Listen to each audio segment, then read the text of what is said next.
ভাইয়া, মন খারাপ আপনার? চাঁদনিটার কথা খুব মনে পড়ছে। আধার কল করছে আপনাকে? না তো, কাল থেকে একবারও কল করেনিও। পৌঁছেছে কিনা সেটাও জানায়নি। ছেলেটার উপর বড্ড অন্যায় করেছি আমরা। আকিব শিকদার তড়িৎ বেগে তাকালেন, কণ্ঠ গম্ভীর করে বললেন, আমার মেয়ের উপর অন্যায় হয়নি, সব অন্যায় খালি আধারের উপর হয়েছে। তা বলছি না। চাঁদনি রাজি ছিল না, এটা যেমন ঠিক, সাথে এটাও সত্যি ও আমার আধারের মতো ছেলে কখনোই পেত না। আকিব শিকদার বুঝলেন তিনি কি ইঙ্গিত করে কথা বলছেন। চাঁদনি শ্যামলা, আধার অবশ্যই ওর চেয়ে সুন্দর। চাঁদনির বিয়ে হলেও এত সুদর্শন ছেলে তিনি পেতেন না চাঁদনির জন্য। এটাই খচা মেজে বলল। আকিব শিকদার কথা বাড়ালেন না। বর্ষা বেগমও কিচেনে চলে গেলেন। একটু পর অপূর্ব শিকদার এসে ডাইনিংয়ে বসলেন। তার পিছু পিছু জবা বেগম আর আরমান শিকদারকেও আসতে দেখা গেল। জবা বেগম কিচেনের কোনো কাজে হাত লাগান না, তিনি শুধু পায়ের উপর পা তুলে বসে বসে খান। রাফিয়া বেগম বর্ষা বেগমকে ঝাড়লেও ওনাকে কিছু বলেন না, কারণ আরমান শিকদার এতে খুব রেগে যায় মায়ের উপর। তার ভাষ্যমতে তার বউয়ের যেটা করতে মন চাবে সেটাই সে করবে। তিনি বউ এনেছে, কাজের লোক আনেনি। জবা বেগম বসে পড়ল সবার সাথে খেতে। রাফিয়া বেগমের খাবার কক্ষে পাঠিয়ে দেওয়া হয়েছে। বর্ষা বেগমও কিচেনের কাজ শেষ করে টেবিলে এসে বসলেন। জবা বেগম খাওয়ার মাঝেই এক পলক সবার দিকে তাকিয়ে পাশে বসা আরমান শিকদারকে কুনোই দিয়ে গুঁতা দিলেন। উনি তাকাতেই চোখ দিয়ে ইশারা করলেন কিছু। আরমান শিকদার বুঝতে পেরে গলা খাকারি দিয়ে সবার উদ্দেশ্যে বললেন, অর্পিতার খোঁজ পাওয়া গেছে? সবাই খাবার থামিয়ে তাকালেন তার দিকে। অপূর্ব শিকদার অবাক স্বরে বললেন, কি করে? ফোন করেছিল কাল রাতে আমাকে। কি বললো তোকে? অর্পিতা কোথায় গেছে? পালিয়ে গেছে সে? একটা ছেলেকে ভালোবাসতো, আমাদের ভয়ে বলতে পারিনি। এখন ওই ছেলের ফ্যামিলিও মেনে নিচ্ছে না ওদেরকে, আমাকে সাহায্য করতে বলছে। ওরা বিয়ে করেছে? হ্যাঁ। ইতস্তত করে আরমান শিকদার, তোর মেয়ের আক্কেল কি করে? আদর করতে করতে এতটা মাথায় উঠিয়ে ফেলেছিস যে পরিবারের মুখে চুলকানি দেওয়ার পরও বড় মুখ করে সাহায্য করতে বলেছে। বিন্দুমাত্র অনুশোচনা নেই। সে নিজে পালিয়েছে, নিজের ঠিকানা নিজে খুঁজে নেবে, তার জায়গা এ বাড়িতে হবে না। অপূর্ব শিকদার শক্ত গলায় বললেন। জবা বেগমের মুখ কালো হয়ে গেল। দৃঢ় স্বরে ঘোষণা দিলেন তিনি, এ বাড়িতে জায়গা দিতে হবে না ভাইয়া। এমনিও খোঁজ পাওয়া গেছে, সেটা জানিয়ে রাখলাম। আমাদের মেয়ের কথা আমরাই ভেবে নেব, আপনাদের উপর সে চিন্তার প্রভাব পড়বে না। অপূর্ব শিকদার ভ্রু কুঁচকে তাকালেন। আকিব শিকদার এতক্ষণ কোনো কথা বলেনি, কিন্তু এবার ওনার রাগ লাগলো কিছুটা। মেয়েটা পরিবারের কথা একবারও ভাবেনি, অথচ তাকে নিয়ে ওদের ভাবনার শেষ নেই। কিন্তু চাঁদনির বেলায় ব্যাপারটা উল্টো। সে কোনো দোষ না করেও এই মানুষটার কাছে সবচেয়ে কথা শোনে। ওনার মেয়ে এমন করলে ওদের জ্বালায় এ বাড়িতে তার নাম পর্যন্ত নেওয়া যেত না। এখন পরিবারের মান সম্মান নিয়ে ভাবছে না ওরা। কালকে চাঁদনি অর্পিতাকে পালাতে সাহায্য করেছে ভেবে কত কথা শোনালো ওকে। এই পরিবারটার কথা ভেবে উনিও চাঁদনির মতের বিরুদ্ধে ওকে বিয়ে দিয়েছে। শুধু পরিবার পরিবার করেই পুরো জীবনটা কাটালেন তিনি। মেয়ের কথা ভাবার সুযোগ পর্যন্ত হয়নি তার। পরিবারের কথা ভাবার ঠেকা খালি উনি নিয়ে বসে আছেন। সব ভাবনা তার, আর কারো ভাবনা নাই পরিবার নিয়ে। আকিব শিকদার গম্ভীর গলায় বললেন, মেয়ে তো তোমাদের কথা একবারও ভাবলো না। সন্তানরা তো অনেক ভুল করেই থাকে, সে ভুল ধরে বসে থাকলে আমরা মা বাবা হলাম কেমন? সন্তানরা বাবা মাদের ফেলে দিতে পারলেও সন্তানকে ফেলে দেওয়া যায় না। আপনি আমার কষ্ট বুঝবেন না ভাইয়া, মেয়ে জন্ম দিলে বুঝতেন। আকিব শিকদারের হাত থেমে গেল। পরোটার লোকমা আর মুখে তুলতে পারলেন না তিনি। আধো খেয়ে উঠে দাঁড়ালেন তিনি। সিঁড়ি বেয়ে চলে গেলেন উপরে। চাঁদনির কক্ষে বেডের উপর অসহায়ে বসলেন। নিজের ফোন বের করে কল দিলেন চাঁদনিকে। মোবাইল ফোন বাজতে শুরু করলো। বালিশের পাশ থেকে ফোনটা হাতে নিলেন। স্ক্রিনে ওনার আর চাঁদনির হাস্যোজ্জ্বল ছবি। চাঁদনির স্কুলে বিদায় অনুষ্ঠানের দিন দুজনে সেলফি তুলেছিল। আকিব শিকদার ফোনটা বুকের সাথে চেপে ধরল। চোখের জল গড়িয়ে গাল বেয়ে পড়ে তার নিঃশব্দে। এ কান্নার কোনো শব্দ হয় না। অনুশোচনার শেষ হয়ে যাচ্ছে তিনি। মেয়েটা রেগে ফোনটাও বাড়িতে রেখে গেছে। আচ্ছা, ও তো ফোন ছাড়া একদিনও থাকতে পারে না, বাবাকে ছাড়া তো একদমই না। ওখানে কি করে থাকে একা একা? আকিব শিকদার আধারকে কল দিলেন, ধরল না ও। এ পর্যন্ত 50 বার কল দেওয়া হলো ওনার। আধার এখন ভার্সিটিতে, সম্ভবত কল ধরতে পারবে না, এটা ওনার জানার কথা।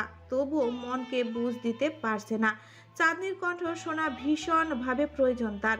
মেয়েটা নিশ্চয়ই বাড়িতে একা আছে, ভয় পাচ্ছে। ও তো কখনোই একা থাকে না। বেডের উপর হাত বুলালেন আকিব শিকদার। চোখের জল গড়িয়ে বেডের উপর পড়ছে তার। কি ভীষণ যন্ত্রণায় যে সে অসহায়ত্ব ঝাপসা দৃষ্টিতে তাকিয়ে তিনি প্রশ্ন করলেন, আমি আসলে তোমার বাবা হতে পারিনি আম্মা। চাঁদনির ঘুম ভাঙলো খুব বেলা করে। রাতে ঘুম হয়নি ওর। পুরো রাত কেঁদে পার করেছে। এ সম্পর্কটা গলার কাটা হয়ে ফুটেছে। চাঁদনি গিলতেও পারছে না, উগলাতেও পারছে না। ফলস্বরূপ তলপাচ্ছে। আধারের খচা মারা কথাগুলো শুনলে নিজের উপর কি যে ঘৃণা হয় ওর, চাঁদনি বোঝাতে পারে না। কেউ বুঝলো না ওকে, কেউ না। চাঁদনি মুখ ধুয়ে ডাইনিংয়ে এলো। টেবিলের উপর নাস্তা রেডি দেখে ভ্রু কুচকালো। প্লেটের পাশে একটা চিরকুট। চাঁদনি চিরকুট নেয় হাতে। নাস্তা করে নিস, ফ্রিজে খাবার রাখা আছে, দুপুর একটু গরম করে নিলে হয়ে যাবে। আমার আসতে সন্ধ্যা হয়ে যাবে। ভদ্র মেয়ে হয়ে বসে থাকবি, উল্টাপাল্টা কিছু করলে গলা টিপে দিব আমি তোর। চাঁদনি দীর্ঘশ্বাস ফেললো। নাস্তা হিসেবে স্যান্ডউইচ আর জুস। চাঁদনি ঠোঁট উল্টালো। রুটি বা পরোটা না হলে ওর ব্রেকফাস্টটা আসলেই জমে না। পেট ভরে না মনে হয়। পুরো দিন খিদে লেগে থাকে পেটে। অপূর্ণ হৃদয় নিয়ে চাঁদনি খাওয়া শেষ করলো। এখন পুরো বাড়িতে ও একা। আধারের আসতে সন্ধ্যা হবে। অবশ্য সে কাছে পিঠে না থাকলেই ভালো। চাঁদনি স্বস্তি পায়। ওর গায়ের রং নিয়ে কেউ পিন্স মারে না, বুকে লাগিয়ে লাগিয়ে কথা বলে না। ফোনটা সাথে নেই, থাকলে একটু আকিব শিকদারকে কল দিত চাঁদনি। এ ফোন ছাড়া পুরো দিনটা যে কি করে কাটাবে ওর। বিরস ভঙ্গিতে সোফার উপরে গিয়ে বসলো চাঁদনি। টিভি ছেড়ে কিছুক্ষণ কার্টুন দেখলো।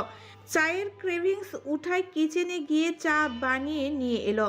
চাঁদনি চুরুত চুরুত করে চা টানে আর ভাবে আধারকে কি করে উচিত শিক্ষা দেওয়া যায়। ছেলেটার প্রতি ওর সব ভালোবাসা শেষ হয়ে যাচ্ছে। তার জায়গায় জমা হচ্ছে এক রাশ ঘৃণা। একটা মানুষ ওকে কতটা ছোট করলে কুকুরের সাথে তুলনা দিতে পারে। চাঁদনির গায়ে কাটা দেয়। টিভি বন্ধ করে কিছুক্ষণ উড়াধুরা গালিগালাজ করে আধারকে। কিছুক্ষণ বিরহের গান শুনতে থাকে, আবার গালিগালাজ করে, আবার গান শোনে। এলোমেলো হয়ে সোফার উপরে শুয়ে থাকে চাঁদনি। পা দুটো ঝুলানো ওর কাউচের নিচে। চ্যাম এসে পা মুড়ে বসলো ওর পায়ের কাছে। সিটকে সোফার উপরে উঠে গেল চাঁদনি। হাত দিয়ে তাড়াতে তাড়াতে বলল, এই দূরে যাও। ভয় লাগছে আমার, যাও যাও, কাছে আসবে না। আব্বু, আব্বু কোথায় তুমি? চ্যাম বোধ হয় অপমান বোধ করলো। করুণ ভাবে ডেকে চলে গেল চাঁদনির কাছ থেকে। চাঁদনি অবাক হয়ে তাকালো। বাহ, কুকুরটা তো বেশ ম্যানার্স, খালি ওর মালিকটারই কোনো ম্যানার্স নেই ভেবেই চাঁদনি মুখ পাকালো। দুপুরের খাবার খায় না চাঁদনি, শুধু গোসলটা করে নেয় আর জোহরের নামাজ পড়ে। কিছুক্ষণের শেষ দায় পড়ে কান্নাকাটি করে এই বন্দি দশা থেকে মুক্তি পাওয়ার জন্য, আধারের কথার বিষ থেকে মুক্তি পাওয়ার জন্য, এই বউ নামক সম্পর্ক থেকে মুক্তি পাওয়ার জন্য যেটার যোগ্য না ও। ওর কিছু ভালো লাগছে না। গ্রামের কথা মনে পড়তেই চাঁদনির বুক ভাঙে। আধার আসুক, ওকে বলবে চাঁদনিকে গ্রামে রেখে আসতে। এখানে এ বন্দি দশায় ও মরে যাবে। অসহ্য লাগছে ওর সব কিছু। চাঁদনি গিয়ে করিডোরে ধাক্কা দিল। বাইরে থেকে লক করা। আধার ওকে বন্দি বানিয়ে চলে গেছে, যেন চাঁদনির জেলের কয়েদি। একটু পরই আবার চ্যাম্পের দেখা মিলে। চাঁদনি আবার তাকে তাড়িয়ে দেয়। চ্যাম্প চাঁদনির পিছু পিছু ঘুরে। চাঁদনি বুঝে কুকুরটাও চাঁদনির মতো ভুক্তভোগী, একা, ওর মতোই অসহায়, তাই হয়তো বন্ধুত্ব পাতাতে চাইছে। তবুও চাঁদনির ভয় লাগে। কিছুক্ষণ নিজের কক্ষের ব্যালকনিতে গিয়ে দাঁড়ালো ও। পুরো দিন একা একা কেটে অবশেষে সন্ধ্যা নামলো। চাঁদনি উদাস হয়ে রেলিংয়ে কপাল ঠেকায়। শুনছো আপু? মেলি কণ্ঠ কানে আসতেই চাঁদনি হকচকিয়ে আশেপাশে তাকালো। পাশের ফ্ল্যাটের ব্যালকনিতে একটা হাস্যোজ্জ্বল মেয়ে দাঁড়িয়ে আছে। ওকে দেখে হাত নাড়াচ্ছে। মেয়েটা কি যে সুন্দর। চাঁদনি শিওর হওয়ার জন্য নিজের দিকে আঙ্গুল তাক করে বলে, আমি হ্যাঁ, তোমাকেই ডাকছি।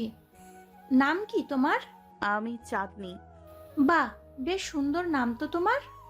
তুমি ওই ফ্ল্যাটে থাকো? আগে তো কখনো দেখিনি। চাঁদনি বলল। কালকেই এসেছি। ও, তুমি আদার ভাইয়ের কি হও যে? চাঁদনি চুপ করে গেল। মেয়েটা সে প্রশ্নের উত্তরের অপেক্ষা করলো না, উৎফুল্ল হয়ে বলল, ছাদে আসবে মেয়ে? বাইরে থেকে দরজা লক করে গেছে। আহারে, বাড়িতে একা তুমি, তাই না? জি, আপনার বাড়িতে কে কে আছে? আমি আর আমার শাশুড়ি। আমার হাজবেন্ড আর আদার ভাই কিন্তু খুব ভালো বন্ধু। চাঁদনি মলিন হাসে। মেয়েটা আবার বলল, আদার ভাইয়ের কে হও বললে না তো? চাঁদনি কথা কাটাতে বলল, আমি যাই, মাগরিবের নামাজটা পড়ে নিই। আচ্ছা, তোমার সাথে পরিচিত হয়ে ভালো লাগলো। এখানে প্রতিদিন এসো, কেমন? গল্প করব আমরা। আচ্ছা। চাঁদনির মনটা ভালো হয়ে গেল। কি সুন্দর একটা মানুষ, শুধু মুখ না, মনটাও সুন্দর। ওর মতে শ্যামলা মানুষকে তুচ্ছ তাচ্ছিল্য করেনি, নিচুও করেনি। ওনার মতো যদি সবাই হতো, কালো সাদার পার্থক্য না থাকতো, দুনিয়াটা কত সুন্দর হতো, তাই না? একদিন তো সবাইকে ওই 3.5 হাত মাটির নিচে যেতে হবে। মাটির শরীর একদিন শেষ হয়ে যাবে। সেদিন সাদা কালো কোনো পার্থক্য থাকবে না। আধার সন্ধ্যায় ফিরবে বললেও সে ফিরল সন্ধ্যার পর। তখন চাঁদনি ড্রয়িং রুমের সোফার উপর অসহায় হয়ে বসেছিল। স্যামস ওর পায়ের কাছে বসেছিল। এখন আর চাঁদনি ওকে তাড়িয়ে দিল না। ভরসা জাগছে একটু আকটু কুকুরটার কিছু করবে না। ড্রয়িং রুম কিঞ্চিত অন্ধকার। ইদানিং অন্ধকারটাই ভালো লাগে চাঁদনির। কিচেনে আলো জ্বলছে, সেখান থেকে ঈষৎ আলো আসছে সেখানে। দরজা খোলার শব্দে চাঁদনি বুঝতে পারল আধার এসেছে। ও সেভাবেই বসে থাকলো যেভাবে বসা ছিল। ড্রয়িং রুম অন্ধকার দেখতেই আধারের কপালে ভাঁজ পড়ে। অন্ধকারেও চাঁদনি বা চ্যাম্পের কাউকেই খেয়াল করে না। লাইট জ্বালাতেই ওরা দৃশ্যমান হয়। আধার আতকে উঠে ভং ধরে চাঁদনিকে বলল, কতবার বলেছি তোকে অন্ধকারে বসে থাকবি না? তোকে অন্ধকারে দেখা যায় না। ভয়ের চোটে আরেকটুর জন্য আমার হার্ট অ্যাটাক হয়ে যেত। চাঁদনি অন্যদিকে তাকালো যেন ও শুনতেই পায়নি। ইগনোর করলো আধারকে। আধার এগিয়ে গেল ওর কাছে, নিজের ফোনটা এগিয়ে দিয়ে বলল, চাচু কল করেছে অনেকবার, ক্লাসে থাকায় ধরতে পারিনি। বেরোনোর পর কল ব্যাক করেছিলাম, তোর সাথে কথা বলতে চেয়েছিল।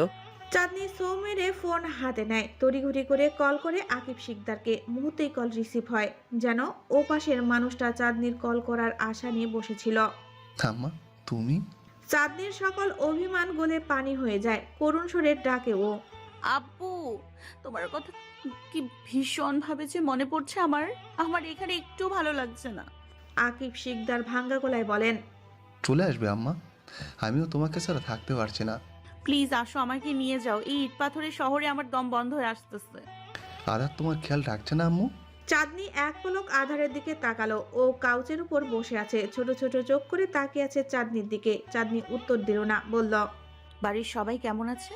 ভালো আছে, শুধু তোমার বাবাটা ভালো নেই তোমাকে ছাড়া।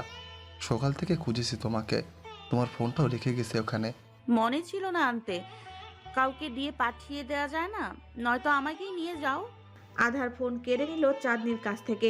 আকিব শিকদারকে কোমল স্বরে বলল, তুমি চিন্তা করো না চাচ্চু, চাঁদ ভালো আছে এখানে। আর তোমাকে ওর ফোনটা পাঠাতে হবে না, আমি ওকে একটা নতুন ফোন কিনে দিব। তুমি চিন্তা করো না, ও এখন আমার দায়িত্ব। আমার দায়িত্ব আমি ভালোভাবেই পালন করব। আকিব শিকদার আরো কিছু কথা বলে ওপাশ থেকে ফোন কেটে দিল। আধার রাগী দৃষ্টি নিক্ষেপ করলো চাঁদনির দিকে, ক্রোধান্বিত স্বরে বলল, চাচ্চুর কাছে আমাকে খারাপ প্রুফ করতে চাইছিলি কেন তুই? কি রকম? ন্যাকামি আর কত করবি? চাচ্চুর কাছে ফোন চাইছিলি কেন? আমার কাছে চাওয়া যেত না? আমার বাবার কাছে ফোন চাইবো না তো কার কাছে চাইবো? তোমার দয়া আমার লাগবে না। বিয়ের সময় তো ঠিকই দয়া নিয়েছিস, নয়তো তোর মতো মেয়েকে বিয়ে করতাম আমি? সারা জীবন কুমারী থাকবি তাই বিয়ে করে দয়া করেছি তোকে। না করলেও চলতো, তোমার মতো জানোয়ারের সাথে বিয়ে করার চাইতে আমি আর সারা জীবন কুমারীই থাকতাম। আমি জানোয়ার? তার চেয়েও অধম। কালো নই, অ্যাটলিস্ট তোর মতো। সমাজ সুন্দর খোঁজে, জানোয়ার সুন্দর হলে তার সমাজে অনেক দাম, বাট কালোর ভালো হয়েও লাভ নেই। তোমার কথাগুলো ভীষণ ঘৃণা লাগে আমার। আর আমার তোর মুখ দেখলেই ঘেন্না লাগে। সৌন্দর্যের ছিটে ফোঁটাও নেই যার মুখে, তার আবার এত বড় বড় কথা।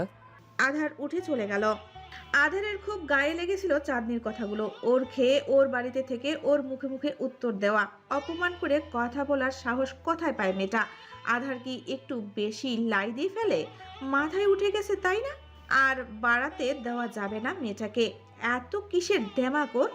আধার জানতো সুন্দরীদের একটু দেমাক থাকে, কিন্তু এর তো রূপই নেই। বন্ধু বান্ধব পাড়া প্রতিবেশীর সামনে লজ্জায় পড়তে হয় চাঁদনিকে পরিচয় করাতে। আধার যখন এসব ভাবতে ভাবতে কিচেনে গেল, ফ্রিজ খুলে বুঝতে পারলো চাঁদনি দুপুরে খায়নি। আধার তবুও চাঁদনিকে রাতের খাবার খেতে ডাকলো না। এত নখরা উঠাতে পারবে না ও। খিদে লাগলে নিজে এসে খেয়ে নেবে। এত নাটক দেখার সময় নেই ওর। এমনিতেই জীবনে অশান্তির শেষ নেই ওর।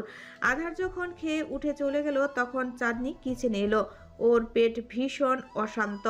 খিদের জ্বালা বড় জ্বালা। এখানে রেগে থাকা মানে নিজের কষ্ট দেওয়া। এর চেয়ে নিজের ভাগটুকু নিজে বুঝে নেওয়া বুদ্ধিমানের কাজ। চাঁদনি গপাও গপ ভাত খেলো। পাশে আবার আধার চলে আসে। ইদানিং ওর উপস্থিতি চাঁদনির জন্য কেমন অশান্তির, অপমানের। আধারের বিষাদ বাক্য চাঁদনির বুকে জ্বলন ধরিয়ে দেয়। নিজের অস্তিত্ব খামতিগুলোর উপর প্রশ্ন তোলে। নিজের সব কিছু গুছিয়ে চাঁদনি বেরিয়ে এলো। সিঁড়ির কাছে এসে দেখলো আধার চ্যাম্পসকে খাবার দিচ্ছে। চাঁদনি তাচ্ছিল্য করে হাসে। আসলেই আধার ঠিক বলেছিল, এ বাড়িতে একটা কুকুরের যা দাম আছে ওর সেটুকু দামও নেই। কুকুরকে হাতে নিয়ে খাইয়ে দেওয়া হচ্ছে, অথচ ওকে ডাকতে পর্যন্ত মানুষের ইগো হার্ট হয়। আধারকে পাশ কাটিয়ে উপরে উঠতে গেল চাঁদনি। সরি চাঁদ। চাঁদনি থেমে যায়, পিছু না ফিরেই বলে, কি বললে? শুনতে পেলাম না। সরি বলেছি। কেন? খারাপ লাগছে আমার, তোকে ইদানিং বেশি কথা শোনাচ্ছি আমি। জুতো মেরে গরু দান করছো? ব্যাপারটা তেমন না। তুই কি ভাবিস আমাকে নিয়ে, সেটা নিয়ে আমার বিন্দুমাত্র মাথা ব্যথা নেই। বাট তুই বেশি মুখে মুখে কথা বলিস, রাগ লাগে আমার। মুখটা একটু বন্ধ রাখা দরকার তোর, তাহলে আমি তোকে কথা শোনাবো না আর।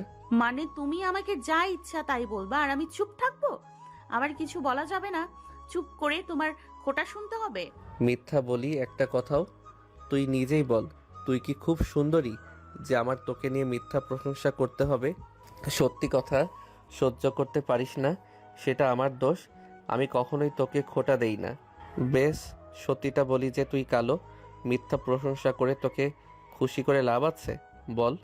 চাঁদনি মাথা নাড়ে, ঠোঁটের কোণে ছড়ায় বিষাদ হাসি। ঠোঁটগুলো কাঁপছে, কান্না পাচ্ছে ভীষণ ভাবে। চাঁদনি কাঁদে না। আধার আবার বলল, কাল আসার সময় ফোন নিয়ে আসবো। সকালে বুয়া আসবে, তোর একা লাগবে না আর। চাঁদনি চুপ করে থাকলো, কিছু বলল না। তোর রাতে একা ভয় লাগে? আধারের মনোযোগ চ্যাম্পসের দিকে। না। লাইট জ্বালিয়ে ঘুমাস দেখি। বুয়া রাতে থাকবে, ভয় লাগবে না আর তোর? আগেও থাকতো। না, তুই ভয় পাস তাই থাকবে। আমার জন্য চিন্তা করছো দেখি অনেক। তাচ্ছিল্য করে বলল চাঁদনি। আধার খড়খড়ে গলায় বলল, কারণ আমি তোর কথা ভাবি, ভালোবাসি তোকে। চাঁদনি এবার পিছু ফিরে তাকালো আধারের দিকে, পাংশুটে মুখে বলল, ভালোবাসো? এটা কেমন ভালোবাসা? ভালোবাসার মানুষের সাথে এমন বিহেভিয়ার করা যায়? আমি তোকে ভালোবাসি, তবে বউ হিসেবে না। এটা অন্যরকম ভালোবাসা। তোমার কোনো রকম ভালোবাসা লাগবে না আমার আধার ভাই। যে ভালোবাসা বারংবার আমার কমতিগুলো নিয়ে খোঁটা দেয়, আমাকে অপমান করে, সে ভালোবাসা আমার চাই না। আমি শুধু মুক্তি চাই এ সম্পর্ক থেকে। আধার মাথা তোলে। কথাটা তেমন প্রভাব ফেলল না বোধহয় ওর উপর। ও আগের মতোই ঘুমট স্বরে আওড়ালো, তুই পরের জন্মে ফর্সা হয়ে জন্মাস চাঁদ, আমি তোকে সেই জন্মে বউ হিসেবেই ভালোবাসবো। পরের জন্ম বলতে কিছু হয় না। তাহলে এই এক জীবনে তোকে আমার আর ভালোবাসা হলো না। চাঁদনি নিষ্প্রাণ দৃষ্টিতে তাকালো আধারের দিকে, খুবই ধীরে। 4-5 সিঁড়ি উপরে উঠলো। পা দুটো চলছে না ওর। ইদানিং ওর নিজেকে পাথর মনে হয় যেন ও একটা যন্ত্র মানব, যার কোনো অনুভূতি নেই। তবে চাঁদনির অনুভূতি এখনো কিছুটা জীবিত আছে। মাঝে মাঝে ওর ভীষণ কান্না পায়, চিৎকার করে কাঁদতে ইচ্ছে করে।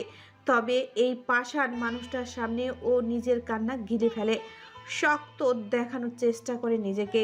মানুষটা ওকে ভাঙতে দেখলে জোড়া লাগাতে আসবে তো দূর, উল্টো আরো ভেঙে দিয়ে চলে যাবে। পরের দিন বুয়া এলেও তার সাথে চাঁদনি তেমন কোনো কথাই হলো না। সে নিজের কাজ নিয়ে ব্যস্ত থাকলো। চাঁদনি উদাস হয়ে বসে থাকলো এক জায়গায়। ব্যালকনিতে গিয়ে গতকালের মেয়েটার খোঁজ করলো, না পেয়ে চাঁদনি মন খারাপ হয়। মেয়েটা বলেছিল গল্প করবে ওর সাথে, ও যাতে বিকেলে গিয়ে ব্যালকনিতে দাঁড়ায়। চাঁদনি দাঁড়িয়ে থাকে সন্ধ্যা পর্যন্ত, অপেক্ষা করে মেয়েটা আসার। মেয়েটা এলো না, হয়তো ভুলে গেছে ওর কথা। সবাই খালি ভুলে যায় ওকে। সন্ধ্যায় আধার চাঁদনির জন্য ফোন নিয়ে এলো। চাঁদনি তেমন কোনো উৎফুল্লতা দেখালো না, ওর চঞ্চলতা কমে গেছে ইদানিং। আধার নিজেও সেটা খেয়াল করে, কিছু বলে না কিছু। চাঁদনি সারাদিন নিশ্চুপ হয়ে বসে থাকে, কথা বলে না কারো সাথে। সারাদিন এক কোনায় বসে ফোন দেখে, আকিব শিকদারের সাথে কথা বলে। মোবাইল দেখতে দেখতে বিরক্ত হয়ে টিভি খুলে বসে, কার্টুন দেখে। একা থাকতেই যেন স্বাচ্ছন্দ্য বোধ করে ও। আধারের খারাপ লাগে ওর এই অবস্থা দেখে, রিগ্রেট হয়। চাঁদনি এমন ছিল না, আধার ওকে এমন বানিয়ে ফেলেছে। কথা বলতে গেলেই আধার ওর গায়ের রং নিয়ে খোঁটা দিত, বুঝিয়ে দিত কতটা ঠেকায় পড়ে এ বিয়েটা করতে হয়েছে ওকে। চাঁদনি আর শুনতে চায় না সেসব। মানুষের ধৈর্যের একটা লিমিট আছে, চাঁদনির সে ধৈর্যের বাঁধ ভেঙে গেছে। আধারের সাথে একেবারেই কথা বলা কমিয়ে ফেলেছে মেয়েটা, বলেই না ধরতে গেলে। একেবারে সদস্য দুজন, অথচ যোজন যোজন দূরত্ব দুজনের মধ্যে। এই দূরত্বটা চাঁদনি নিজেই তৈরি করেছে। চাঁদনি গ্রামগঞ্জে মুক্ত পাখির মতো বড় হওয়া একটি মেয়ে, যার জীবনে 17টা বসন্ত কেটেছে মুক্ত বাতাসে। আধার সকালে বেরিয়ে যায় চাঁদনিকে বন্দি করে। এরপর থেকে কাটে চাঁদনির বন্দি জীবন। চাঁদনি উড়ার জন্য পালক ঝাপটায়, কিন্তু এই বদ্ধ ঘর ওকে বন্দি করে ফেলে। দম বন্ধ হয়ে আসে ওর। চাঁদনি উদাস হয়ে ব্যালকনিতে বসে থাকে। রেলিংগুলো শিকল মনে হয় ওর কাছে। মুক্ত আকাশের দিকে তাকিয়ে চাঁদনির যন্ত্রণাগুলো আরো বেড়ে যায়। সৃষ্টিকর্তার উপর ভীষণ অভিমান জমে। কেন এ বন্দি জীবন? ভালোবাসাহীন সংসার সে দিল চাঁদনিকে। এ বিশাল পৃথিবীতে একটা মানুষ ওকে ভালোবাসার নেই। উপরওয়ালা, আমাকে একটু রূপ দিলা না, একটু ফর্সা গায়ের রং দিলা না, কারো ভালোবাসা পাওয়ার ভাগ্যও দিলা না, খালি দিলা চোখ ভর্তি কান্না। প্রাপ্তির খাতায় শূন্যতা আর একটা মন্দ ভাগ্য। 15 দিন এভাবেই কাটলো। আজ চাঁদনির রেজাল্টের দিন। চাঁদনি চিন্তায় চিন্তায় সকালের খাবার পর্যন্ত খেতে পারেনি। রাতেও তেমন একটা ঘুম হয়নি ওর। ভালো একটা কলেজ পাওয়ার জন্য ভালো একটা রেজাল্ট খুব দরকার। এই পড়াশোনা ছাড়া চাঁদনির আর কিছুই নেই। আধার আজ ভার্সিটি যায়নি, ওর বন্ধুদের সাথে আজ ওর হ্যাং আউট আছে। চাঁদনিকে খেতে বলেছে ও সকাল থেকে, চাঁদনি খাচ্ছে না। ওর এক কথা, রেজাল্ট দেওয়ার পর খাবে, ওর গলা দিয়ে খাবার নামবে না। 10টার দিকে রেজাল্ট বেরোলো। চাঁদনি তখন বিরস মুখে ড্রয়িং রুমে বসে আছে। আধারের ল্যাপটপ হাতে সিঁড়ি বেয়ে নিচে নামলো। চাঁদনি বিভ্রান্ত দৃষ্টিতে তাকালো ওর দিকে। আধার এসেই ওর মাথায় গাঁটটা মারলো, অস্থির স্বরে বলল, কি রে বেয়াদব, আমার চেয়ে বেশি নাম্বার পেলি কি করে তুই? কত পেয়েছি? 5 এসছে। শুধু 5 না, গোল্ডেন এসেছে। মোট নাম্বার 1250। আমি 40 পেয়েছিলাম 6 বছর আগে। আমার চেয়ে 10 নাম্বার বেশি পেলি কি করে? পুরো ফ্যামিলিতে আমি সব কাজিনদের চেয়ে বেশি নাম্বার পেয়েছিলাম, তুই আমার রেকর্ড ভেঙে দিলি। চাঁদনি পিটপিট করে পলক ঝাপটালো। কথাগুলো মাথায় ঢুকতেই খুশিতে চিল্লিয়ে উঠল ও। লাফ দিয়ে দাঁড়িয়ে হড়বড় করে বলল, তুমি সত্যি বলছো দাদা ভাই? 100%। চাঁদনি জলজল দৃষ্টিতে তাকালো আধারের দিকে। উৎফুল্ল হয়ে কল দিল আকিব শিকদারকে। আধার মলিন হাসে ওর খুশি দেখে। মেয়েটাকে অনেক দিন পর হাসতে দেখলো ও। হাসি খুশি মেয়েটার হাসি যেন করফুলের মতো উবড়ে গিয়েছিল কথায়। আজ অনেক দিন পর মেয়েটার এই অসীম আনন্দ, ঠোঁটে ঠিকরে পড়া হাসি দিনটা ভালো করে দিল আধারের। চাঁদনির কলেজের চয়েস দিচ্ছিল আধার। চাঁদনি ওর পাশে গালে হাত দিয়ে বসে আছে, ওর দৃষ্টি ল্যাপটপের স্ক্রিনের দিকে। আধার কিবোর্ডে আঙ্গুল চালিয়ে বলল, ফার্স্ট চয়েস সিটি কলেজ দেই। চাঁদনি নাকচ করে বলল, ওমেন কলেজে দিলে ভালো হতো না? কেন? তোর নাম্বার ভালো, সিটি কলেজে চান্স পাবি। ঢাকার টপ কলেজগুলোর মধ্যে সিটি কলেজ সবার আগে, রেজাল্টের দিক দিয়েও সবার চেয়ে এগিয়ে। আমি সিটি কলেজ দিচ্ছি, কেমন? ওমেন দাও না। কেন? আমার অ্যাকচুয়ালি ছেলেদের সাথে পড়তে ভালো লাগে না। চট্টগ্রামেও আমি গার্লস স্কুলে পড়তাম। আধার ভ্রুকুসকে তাকালো চাঁদনির দিকে। চাঁদনির নিরীহ মুখ। আধার বাঁকা চোখে তাকিয়ে বলল, সারা জীবন ঘরকুনো হয়ে থেকে যেতে হবে এমন কোনো কথা নেই। ছেলেদের সাথে পড়তে ভালো লাগে না মানে কি? এই যুগে এসে এসব কথা বলছিস, যেখানে নারীরা নিজেদের অধিকার আদায়ের জন্য লড়াই করছে, ছেলেদের সাথে তাল মিলিয়ে সব সেক্টরে জব করছে। চাঁদনির চোখ মুখে পরিবর্তন হলো না, অর্থাৎ ও ওমেন কলেজেই পড়বে। আধার চাঁদনির কথা শুনলো না। ফার্স্ট চয়েস সিটি কলেজেই দিল। 2 নাম্বারের বিকারুন নেসা, 3 নাম্বারে ওমেন কলেজ। চাঁদনি মুখ কালো করে চাইলো আধারের দিকে। আধার মুখ বাঁকিয়ে বলল, তোর কি মনে হয় সিটি কলেজে পড়লে ছেলেরা তোর পিছু পিছু ঘুরবে, বন্ধুত্ব করতে চাইবে বা প্রেমের প্রস্তাব দিবে? তাহলে তুই বোকার স্বর্গে বাস করছিস। এই দুনিয়াতে সবাই সুন্দর খোঁজে, তুই সুন্দর না চাঁদ? আমি জানি আমি সুন্দর না, এটা বারবার মনে করিয়ে দেওয়ার দরকার নেই।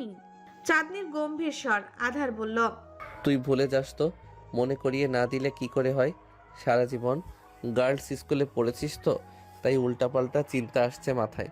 বাট ট্রাস্ট কর, একটা ছেলেও তোর দিকে ফিরে চাইবে না।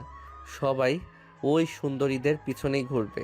কলেজে কত কিউট কিউট মেয়ে ভর্তি হবে, ওদের ভিড়ে তোকে দেখার সময় কোথায় সেখানে কোনো ছেলে আশেপাশে ঘেঁষবেও না তোর। একটু থেমে আবার বলল, বাই দ্য ওয়ে, তুই এটা ভেবে ফ্রাস্ট্রেটেড হচ্ছিস না তো যে ছেলেরা সবাই তোকে নিয়ে মজা উড়াবে সেখানে? আমি যে ঘরে থাকি সে ঘরের মানুষটাই প্রতিনিয়ত আমাকে নিয়ে মজা ওড়ায়, তামাশা করে আমার ফিলিংস নিয়ে। সেখানে বাইরের মানুষ দ্বারা কষ্ট পাওয়ার কোনো প্রশ্নই ওঠে না। আমি আমার নিয়তি মেনে নিয়েছি। চাঁদনির সিটি কলেজে চান্স হয়েছে। ওর মনটা তবুও খারাপ। ও চেয়েছিল ওমেনে পড়তে। আধার দিল না। ওর ইচ্ছের কোনো দামই নেই এই বাড়িতে। ওরও তো দাম নেই। বাড়ির মালিক উঠতে বসতে তুচ্ছ তাচ্ছিল্য করে ওকে। তবুও কোন কলেজে পড়বে সেটা নিয়ে ডিসিশন নেওয়ার অধিকার পর্যন্ত নেই ওর। এটা তো ওর জীবন, চয়েসটাও ওর হওয়া উচিত। চাঁদনি একবার আকিব শিকদারকে জানিয়েছিল ব্যাপারটা নিয়ে। ওর মাথা থেকে বিষয়টা যাচ্ছে না। ওর ছেলেদের সঙ্গ একটুকু পছন্দ না। চাঁদনি আসলে ঘরকুনো হয়ে গেছে। ওর কোনো বন্ধু হয়নি কোনো দিন। ছেলে বন্ধু তো দূরে, মেয়ে বন্ধুও হয়নি। সারা জীবন মানুষের কথার ভয়ে গুটিয়ে থেকেছে। আকিব শিকদার প্রথমে বলেছিলেন চাঁদনি ওমেনে পড়তে চাইলে ওখানেই পড়ুক। মেয়েদের কলেজে পড়লে সেও নিশ্চিন্তে থাকতে পারবে। মেয়েটা গ্রামের স্কুলে যেভাবে গুটিয়ে থাকতো, শহরে কিভাবে খাপ খাওয়াবে, কিন্তু আধার উল্টাপাল্টা বুঝিয়ে রাজি করিয়েছে তাকে। চাঁদনি আসার সময় ওর একাডেমিকের প্রয়োজনীয় সব কাগজপত্র নিয়ে এসেছিল। আধার আবার রেজাল্ট বেরোনোর পর চাঁদনির স্কুল থেকে টিসি আনিয়েছে। তাই ভর্তি নিয়ে বেশি প্যারা খেতে হয়নি চাঁদনিকে। ভর্তি সংক্রান্ত যা যা করার দরকার তা আধার নিজে করেছে।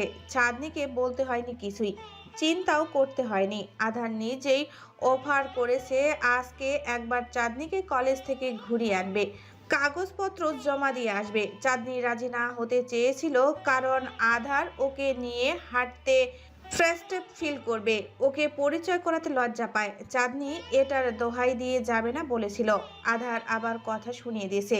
আধারকে চাঁদনির বুঝে আসে না। এই পারে না ওর জন্য দেহ থেকে কিডনিটা বের করে পিস পিস করে কেটে লবণ মরিচ দিয়ে ওকে রান্না করে খাইয়ে দিতে। আবার এই ওকে দু চোখে সহ্য করতে পারে না, তুচ্ছ তাচ্ছিল্য করে, গায়ের রং দিয়ে খোঁটা দেয়। ছেলেটার মাথায় আসলে সমস্যা আছে ভাবলো চাঁদনি। আবার ওর কলেজেও যেতেও ইচ্ছে করছে। নতুন কিছু এক্সপ্লোর করার ইচ্ছা কার না থাকে। সেখানে তো চাঁদনির জীবনটাকে কোনো দিন উপভোগ করতে পারেনি। চাঁদনি রেডি হয়ে বেরোলো কক্ষ থেকে। সকাল বাজে 10টা। চাঁদনি অনেক লেট করে ঘুম থেকে ওঠে, কারণ ওর পুরো রাত মোবাইল টিপতে হয়, রিলস দেখতে হয়, কত কাজ ওর। কিন্তু আজ আধার ওকে 8টা বাজে ডেকে দিয়েছে। চাঁদনির ঘুম পাচ্ছে, বারংবার হামি তুলছে ও। একেবারে ফজরের নামাজ পড়ে ঘুমিয়েছিল ও। 4 ঘন্টাও ভালো করে ঘুম হয়নি। আধার চাঁদনিকে ডাকতেই আসছিল। বারান্দায় দেখা হয়ে গেল ওদের। আধার পা থেকে মাথা পর্যন্ত স্ক্যান করে নিল ওকে। সাদা রঙের সালোয়ার পরেছে চাঁদনি, চুলগুলো পলিটেল করে বাঁধা, শ্যামলা মুখে কোনো কৃত্রিম সাজ কাজল কিছুই নেই। খুব সাদামাটা স্নিগ্ধ মায়াবী একটা মেয়ে। তারপরও আধারের মায়া লাগলো না। ওর চোখে চাঁদনির শ্যামলা ত্বক ছাড়া আর কোনো রূপ ধরা পড়ে না।